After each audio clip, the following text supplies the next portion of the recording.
Good morning, friends and family, and anybody who may be joining us out there in this big, beautiful world.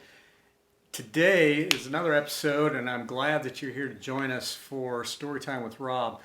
I know many of you are kind of getting tired of being locked up or not being able to move around freely as we all would like to do, but I was just thinking this morning, I remember the old movie, we used to watch it with our kids, Pollyanna. Those of you who haven't seen Pollyanna, look it up and go rent it or buy it or do something and find it. That one is a good one for you right now as she plays the glad game. That many of you will remember that. But anyway, today I have probably one of my favorite stories, and I hope that you enjoy it as much as I do. And I hope that, well, we'll see if you can kind of figure out the ending on this, but it'll be quite surprising. So I hope you enjoy it as much as I do. It is called Pelorus Jack, and we will begin now. The storybooks are filled with retired sailors, with old salts whose ships have come to port while their mistress is forever the sea.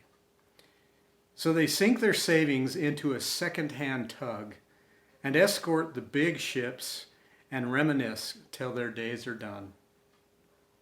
One such story, a strange and tender one, comes from New Zealand, and the story is true. Cook Strait separates the North and South Islands of New Zealand. Halfway through, there is an inlet, a treacherously narrow passageway called the Pelorus Sound. For ships attempting to navigate Pelorus Sound, there was always the danger of the rocks. Until the old sailor came.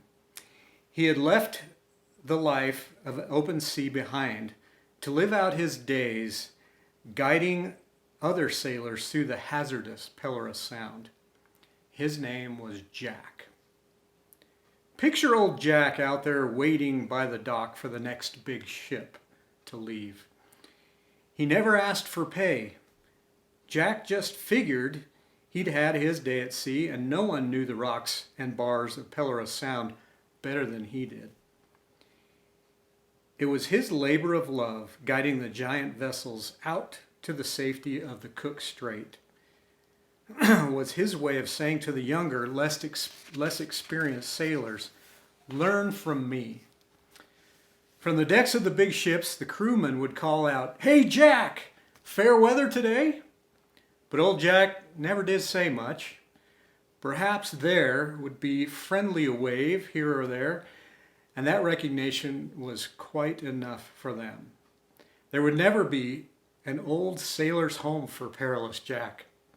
The pilot of the Sound, the other old sea dogs could give up if they wanted to, but Jack would stay at work.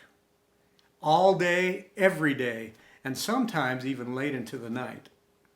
When he rested, it was close enough to hear the gentle surging of the surf. When he ate, he fished his breakfast from the deep sea waters of the Cook Strait. All of New Zealand sailors, none more than he, was at one with the sea. Then one December morning, the mistress claimed her lover, and Perilous Jack sank beneath the white caps of the Cook Strait, gone forever and home at last.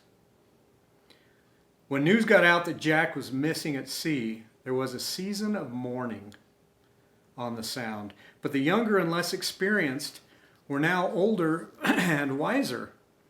From Perilous Jack, they'd learned the water and the rocks, and then they had remembered. And a few remembered an ancient legend from the cliffs of the South Island. New Zealand draws its wealth from folklore, from the Maori culture. The story has it that two young Maori tribesmen sought the hand of the same maiden. When the maiden at last chose one, the rejected suitor broke into a rage. After his wrath had been vented, the bodies of the maiden and her intended lay lifeless on the beach of Perilous Sound. But the murderer would not go unpunished, for the tribal curse he received would condemn him to a reincarnation as the pilot of the perilous sound, as the mariner who is forever after to guide others through the treacherous water was his curse. Whether Perilous Jack, the real-life mariner, who for a quarter of a century lived out that very legend, whether he ever heard the Maori tale is anyone's guess. Most would guess not, for Perilous Jack had spent his life at sea, far away from landlubbers and stories. When he retired to the Sound, it was only to help other sailors. Or was he merely the last link in a watery chain, the pawn of an ancient Maori incantation? No one really knew where Jack came from, or, for that matter, where he went when he disappeared. Although Jack really did live, if the legend is true, he settled an old score, took the rap for the murder committed 1,000 years before.